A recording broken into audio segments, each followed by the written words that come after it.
Welcome to Cybersecurity Awareness TV, episode number 467, recorded October 18th, 2024. Join me, Professor Mac Jackson Jr., as we navigate the digital landscape. Gear up for a thrilling ride through the cybersecurity tips and news. Gain expert knowledge and become a cyber champion.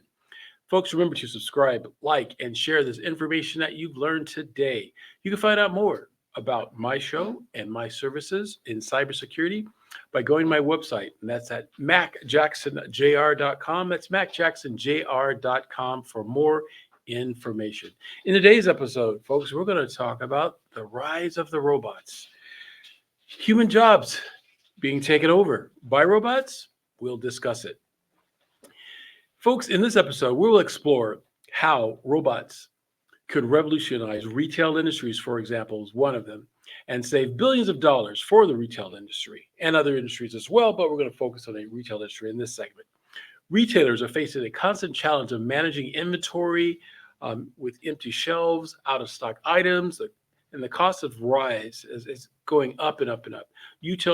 Retailers here in the U.S., that is, have discussed that there's about $82 billion in missing sales within 2021. And according to the Nielsen IQ, this is steadily growing. But now technology offers a solution. Automation, folks.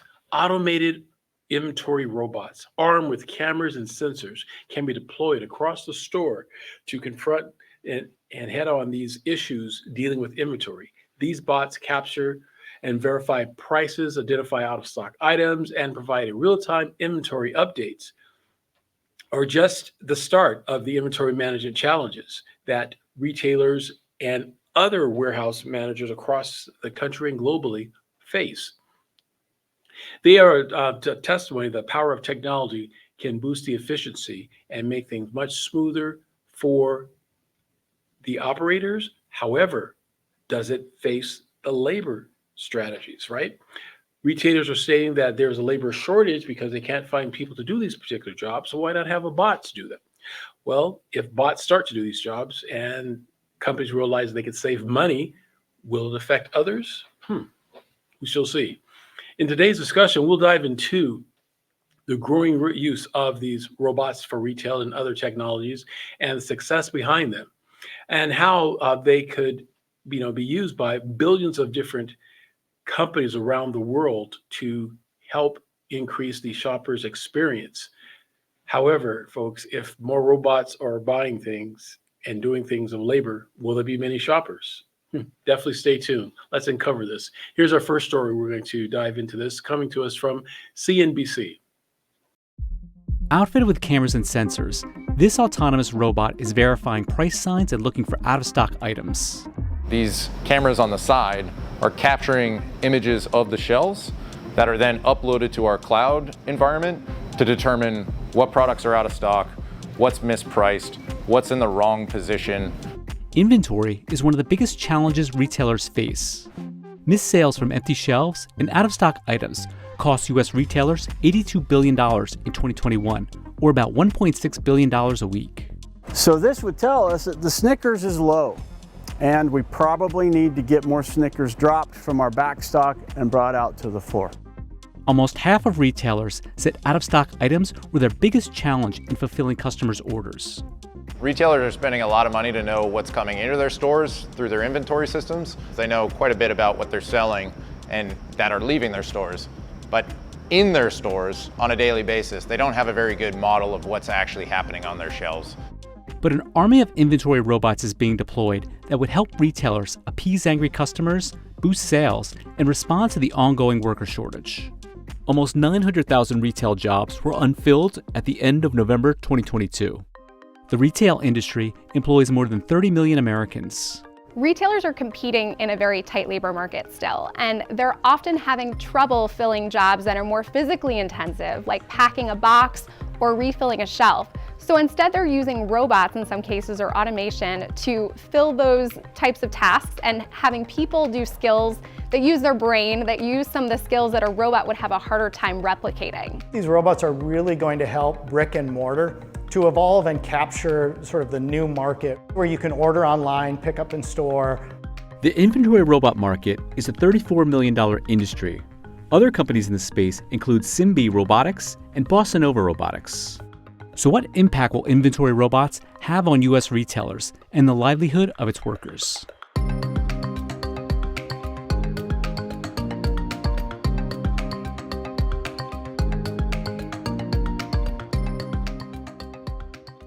Keeping shelves fully stocked has been a full-time job for retailers in recent years. Fewer truck drivers, higher fuel prices, supplier issues, severe weather, and changing consumer preferences have caused a shortage in everything from toilet paper and eggs to baby formula. The baby formula shortage is getting worse. Grocery store shortages are back again. Tonight, empty shelves lining more stores nationwide. Some retailers complaining product shortages are becoming as bad as they were at the start of the pandemic. An out-of-stock item is when a shopper leaves a store without purchasing what they intended to buy. The product could be in a warehouse, in a different aisle, or on the shelf, but blocked by a sign or display. The biggest challenge that supermarkets have today is out of stocks. Being able to, really handle how to get inventory on the shelves. That's their number one challenge today. While some issues are driven by supply, demand is also an issue. The rise in pet ownership in the U.S., for example, led to shortages for products like food for dogs and cats. About 23 million American households adopted a pet during the pandemic. And the problem isn't necessarily a new one. A key component of retail operations is having the correct amount of inventory on hand and making it available to shoppers. On average, for every $1 U.S. retailers make, they have $1.35 worth of inventory in stock. In the old days, 20, 30 years ago, the way of reconciling our data with our reality was to do physical counts. We would send people down the aisles and they would physically count. We'd have 6 of this item, 2 of this item. They'd be punching it into a handheld device and it would be flagging anything that was mismatched. This could take weeks. Not having a product available for purchase, while frustrating for a customer, is potentially disastrous for a retailer. Out of stocks cost retailers not just the loss of the initial sale, but in some cases the loss of a secondary sale and potentially the loss of customer loyalty. Confronted with an empty shelf, 20% of consumers said they postponed their purchase, 10% went elsewhere, and 16% shopped online. Excess inventory, in some cases, is an even bigger problem. Surplus inventory is when a retailer has too many products on hand, like a glut of winter coats in the spring or an oversupply of patio furniture in the fall. In many cases, those products need to be heavily discounted. If we've invested all of our money in purchasing a product that doesn't actually sell, we typically see retailers having to sell it off below purchase cost. So they've lost money on it, but more importantly, they've lost opportunities. Often, if it's truly surplus, it has to be either thrown away or salvaged. To help manage their inventories, a growing number of retailers, like Sam's Club and BJ's Wholesale, are turning to robotics and automation to beef up their operations. Inspecting store aisles has historically been the job of retail workers who check inventory, verify price tag compliance, and maintain the ideal state of the store. When done by a human, the job is laborious, costly, and not always entirely accurate. Based in San Diego, California, Brain Corp got its start in 2009 as a research project for Qualcomm. Before moving into inventory scanning, it first developed self-driving technology for floor cleaners. We looked at an application where there was a really high labor component and a very repetitive, sort of the typical robotics, dirty, dangerous, dull task. And that led us into the cleaning industry. With just 50 machines deployed in 2017, the company raised $114 million in funding led by the SoftBank Vision Fund. Today, it has over 26,000 robots in schools, airports, and hospitals. We started looking in that retail space and trying to find what are the other problems that our robots may be able to solve. In 2022, Walmart-owned Sam's Club expanded its relationship with Brain Corp, adding inventory robots to its 600 stores. The dual-purpose machines, manufactured by Tenet, use technology by Brain Corp to move autonomously through the store, cleaning floors and acquiring data along the way. Robots like this one have as many as 5 cameras used to scan store shelves, as well as 3D cameras to assist with navigation. Customers purchase the physical machine from a third-party manufacturer and pay a monthly fee for the software. The software subscription for a cleaning robot is in the hundreds of dollars per month. The inventory scanning is a little more. We've got 4 cameras on the side that would be facing the shelf as it's navigating down the aisle to scan it. And we've got another camera on the far side to be able to look upward at what we call reserve steel, sections of the retail stores that have their products on the uppermost shelves. All that information is uploaded to the cloud. And it's in the cloud where we really have the intelligence layers. So that's where we have models that are trained on making sense of the images, understanding that that's Snickers and this is a jelly bean, for example, but also the price sign information. For retailers that are adding inventory robots, one of the advantages is they also are collecting a lot more data about what customers do and don't want. By monitoring inventory, they're not just making sure the shelves are full, they're also getting demand signals on what's selling and what's not. And that's one of the things that retailers often struggle with. A stock keeping unit is an alphanumeric code a retailer assigns to a product to distinguish it from one another. A Walmart superstore, for example, can have more than 100,000 SKUs, compared with a supermarket that has about 30,000 SKUs. Inventory robots benefit retailers in other ways too, like freeing workers to perform other tasks and potentially lowering labor costs. More than a third of U.S. retailers say staff shortages are their biggest challenge. Now, before the scrubber, all of this was manual. It required associates to go out, scan it into the location, count how much is there, tag in where it is, etc. So what this scrubber is allowing us to do is take all this mundane, really routine work off of our associates.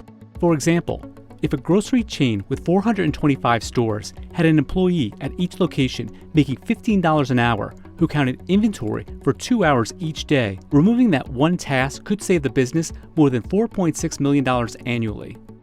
This is where the robots can help out being able to do this consistently on a daily basis, right? They don't call out sick, they don't get tired, they're ready to run on a daily basis. The median salary for a retail sales worker is $29,000 a year. More than 50 million U.S. workers quit their job in 2022. I worked in a small grocery store, so if you were assigned the baking aisle, you were walking down physically counting how many little bags of chocolate chips were in that bin, how many of each kind of Jell-O. It was extremely time consuming, it was very frustrating. The precision at which you capture the data is just much higher than a person can do. Based in San Francisco, Simbi Robotics got its start in 2014.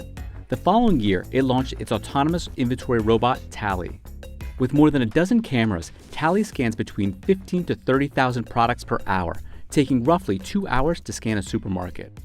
BJ's Wholesale added Tally across its 237 locations in 2023. On top of inventory robots, warehouse robots are on the rise as well. Amazon launched its first fully autonomous robot, Proteus, over a decade ago. Today, the e-commerce giant has more than 500,000 warehouse robots worldwide. The warehouse robotics market was valued at $9.8 billion in 2021 and is expected to reach $23 billion by 2027. A similar expansion of inventory-moving robots could be coming to brick-and-mortar retailers.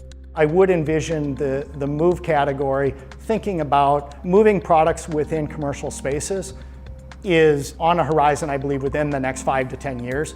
Because those associates walk all day long picking orders for our members. Well, if we could find a more efficient way to actually bring the inventory to them or bring the order to them, and then they can just, get it ready for the member, we'll be faster, we'll be quicker, we might even be more accurate.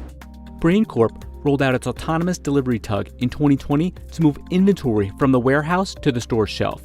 However, the company found the robot in its current form was too large for many retail environments and said further development was needed. It's not mature and it's still emerging within the public space for Move. So we've done some prototypes and some testing and piloting with Tug product or with Move products within those spaces. I'll say that we're ready to move into that space and capture that market with partners as it sort of emerges. Everything is the biggest challenge in robotics because everything about it is hard. From the hardware to the motor control to working with the sensors to making everything reliable. Despite those headwinds, robots could soon be a common sight at grocery stores and big box chains nationwide. The ability to now have a robot simply roll down that aisle and collect that information on an hourly basis or even just a nightly basis is an enormous benefit to retailers who really do need that information. What robots can bring to the table is just consistency. They will run every day. They will run up and down all the aisles. They don't miss things by accident. In general, retailers are trying to become more sophisticated about tasks that they use people for and instead turn to robots that often can do these jobs more efficiently at a lower cost. And that may mean people are doing different jobs, or that may mean that there are not roles for as many people. So folks, as we can see, robots and AI are revolutionizing the actual retail industry and other industries alike, offering that not only we think of it as a gimmick into the future where automation drives efficiency and cost savings. Well, let's look at an example. A fully automated restaurant in Pasadena, California, uses robot cooks and AIs to prepare orders, to have a kiosk set up there and demonstrate the potential of reduced labor costs and enhancing customer experience. This trend includes burger bots, AI cashiers, and reshaping retailers' operations. By automating repetitive tasks such as cooking, order processing, and even stocking shelves, retailers could save billions annually in labor expenses, minimizing human error and accelerating service delivery, according to some labor researchers, right? Robotics can work around the clock without fatigue, increase productivity, and faster service time. Additionally, automation improves inventory management by alleviating the real-time data analysis and tracking stock levels, helping retailers avoid overstocks and running out of products. However, robots in the retail industries and others raise serious questions about the displacement of human jobs. While robots can take over routine, offer low task skills, the shift creating opportunities for workers to focus on more complex roles requiring creativity, critical thinking, and customer interactions. This is what it states, right? This is the argument on the side of people who are pro-robotics, that it's going to give the humans the time to become more creative, be more critical thinkers. However, folks, if the robots are able to do these particular jobs that either the people won't do or corporations decide they want to lower their cost of labor by hiring these robots, where would the consumers work? And then if the consumers cannot work or find work because they are being replaced by robots, how could they go into establishments to purchase these goods or services? Because they don't have the money to it. It's a circular reference. There has to be a balancing game. Retailers strategically integrate these robots into their operations can significantly boost productivity and profitability while retaining the future work in their industry. Well, that could be true, as it states in our report this week. But however, I want you guys to really think about this and to be aware of it. I have another quick story to show you coming to us from CBS News. Well, the robots have arrived, at least in Pasadena, California. That's where the world's first ever fully autonomous AI-powered restaurant has opened, complete with burger flipping bots. We sent CBS's Joy Benedict on a taste test. Flippy the chef makes Spud spectacular. This automated grill gives the meat its sizzle as this restaurant goes robotic. For this burger, it would take about 120 seconds. Cali Express by Flippy is the world's first AI-powered eatery. There's new technology outside the kitchen, too. A cheeseburger. Order kiosks use facial recognition to remember you, your favorite food, and how you like to pay. Then watch the robots work. No humans required. We can't get enough people to come out to work on fryers and grills and their dangerous jobs. And this automation helps solve a lot of those issues. Hello, may I have someone? 62% of restaurants report being understaffed. Industry experts say most of those unfilled jobs could be done by robots. And in California, where the minimum wage for most fast food workers will soon be $20 an hour, fewer workers equals cost savings. Dan Ives is with Wedbush Securities, a wealth management firm. Once the minimum wage went to 20, that's the bell going off. More and more focus on spending on AI. Because look, that's inflationary. That's the problem. You can't necessarily pass all that to the consumer. Flippy can cook 250 pounds of French fries an hour. The Burger Bot, 100 patties. These restaurants are very, very busy at peak times, and every second that gets added to somebody waiting in the drive-thru is a lost revenue opportunity for that restaurant. Is it costing people their jobs? That's not what we've seen. It's really here to help people. Humans at Cali Express will put the finishing touches on orders. For customers, the price of the meals are competitive. As for taste, Is it going to affect the quality and the taste? I would say yes, in a good way, because now each burger is being cooked precisely the same way every time. time will tell whether AI takes over kitchens everywhere. That will be up to the public to chew on. Joy Benedict, CBS News, Pasadena, California. So folks, as you can see, robots and AI are reshaping retailer and other restaurants and other industries across our country. As far as the retailers, by providing automated cooking, order processing, and cashiering tasks. Like the example we've shown in this episode, coming to us from Pasadena, California, where the robots were doing cooking and having AI-powered kiosks. These are great, and it can save companies billions of dollars and significantly reduce the labor cost, right, for the businesses. Other retailers and restaurants such as Walmart and Chipotle employ burger bots and AI cashiers to highlight the potentials for businesses to save another billions of dollars and increase productivity by minimizing, they say, errors by the human beings and improve customer service. However, folks, the widespread adoption of robotics also raises concerns about job displacement, with human workers being replaced by repetitive tasks. This shift through allowing employees to focus on higher level things like creativity and customer service. Well, we will see if that actually happens, folks. Right now, we are seeing it as a great opportunity to have robots do things that we want to do. But when it comes to a point of replacing all of our jobs, it's something we need to talk about. Will there be a earned income, right? A basic income that all we will have? And if we do, what does that change? How does that affect us in a capitalist society? All these questions we need to study and do it now. Yesterday was too late. We need to jump on this right away. As automation continues to grow, the need for robotics and cybersecurity measures become increasingly urgent, folks.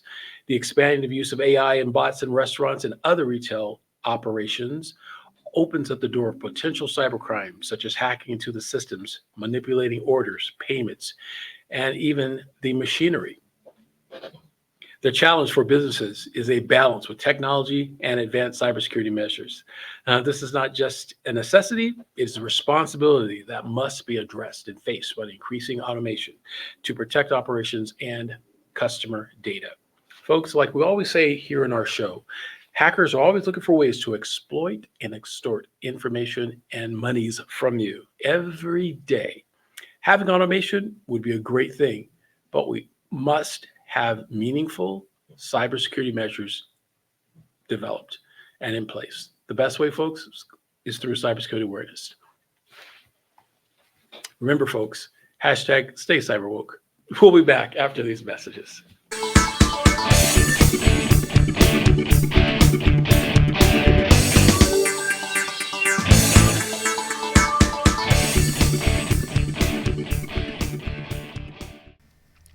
Hello, folks. This is Mac Jackson Jr. from Vanderson Cyber Group.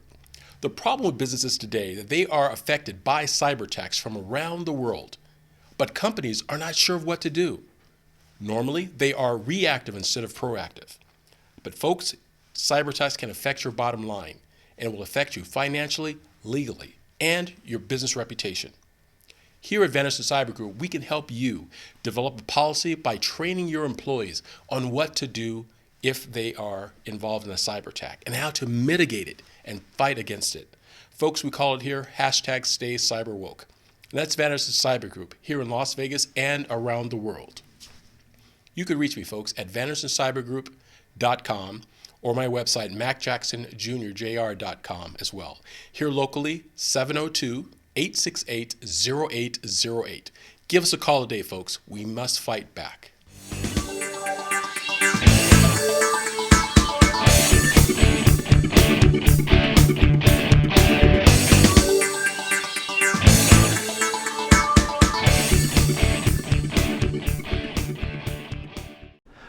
Welcome to WWDBTV.com.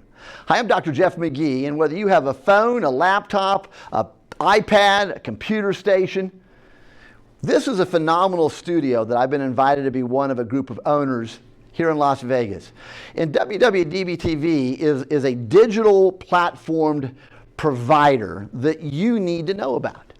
If you're coming into Las Vegas and you want to record some video, whether it's an infomercial, commercial, program, spotlight, employee engagement, whether you want to create your own online show, podcast, or program, whether you want to, in essence, come in and record a program that you want to share with people on a personal basis or a professional basis, or whether you want to create a program and even then have a studio station brand you can park it with, where we will co-promote it and put it out there on the internet, as well as on, in essence, Roku and other relationships we have, then this is where you want to stop in. Go to the internet and look us up. If you're watching us right now live, you already know where we are. But if you want to find out more about our operation at WWDBTV, then send us a message and we will connect back with you. We are ready to serve you.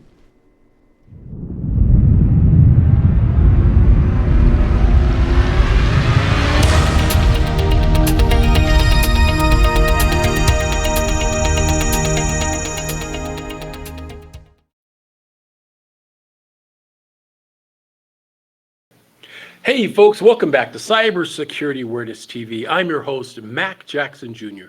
And folks, again, I want to take time just to tell you about our events that we have set up called Hacking the Human events, folks. These events called Hacking the Human is a collaboration between cybersecurity, law enforcement, and the business community here in Las Vegas, Nevada, where we bring together the public and we talk about our cybersecurity landscape and how the cyber threat is a serious, real thing, and some things that you can do to protect yourself. But folks, it's more than just your business. We're talking protecting you as an individual and your family. That's right, folks, your family. Your family are exposed to hackers right now at an incredible rate. And it's easy to get to because of vulnerabilities of our children and our elderly who don't understand the posture of what cybersecurity, cyber hackers, that is, are up to. So folks, definitely stay in touch and go to my website at macjacksonjr.com, or better yet, go to hackingthehuman.mjcc.com. That's hackingthehuman.mjcc.com, or click on it below. You'll see a link there. And you can go to that website, definitely register for our upcoming events, and stay in tune with us of the latest information on cyber attacks, folks. And there will be resources there. You can find out about how to protect your family and educate your young ones about cyber security. And it's very important. Yes, even your 5 or 6 year old that's involved with their little iPad, and they need to learn about cyber security even at that young of an age, folks. Why? Because folks overseas, the hackers are doing it themselves. Their kids, 5 or 6 years old, are learning how to hack into the Western society. We must protect ourselves, folks. And this is one of the ways that we can combat this. And for more information, you can contact my company, Vanderson Cyber Group, where we specialize in the education of cybersecurity awareness for businesses, giving you comprehensive training within cybersecurity awareness. You can find us there, folks, at my website, vandersoncybergroup.com. So, folks, that's all we have for you this week here at Cybersecurity Awareness TV. Definitely information that you've learned in this show. Tell a friend. Tell somebody. That's how we get the news out about what's going on. And folks, remember to like, subscribe us, and be a part of our family here at WWDBTV. Until next week, folks, have a good one.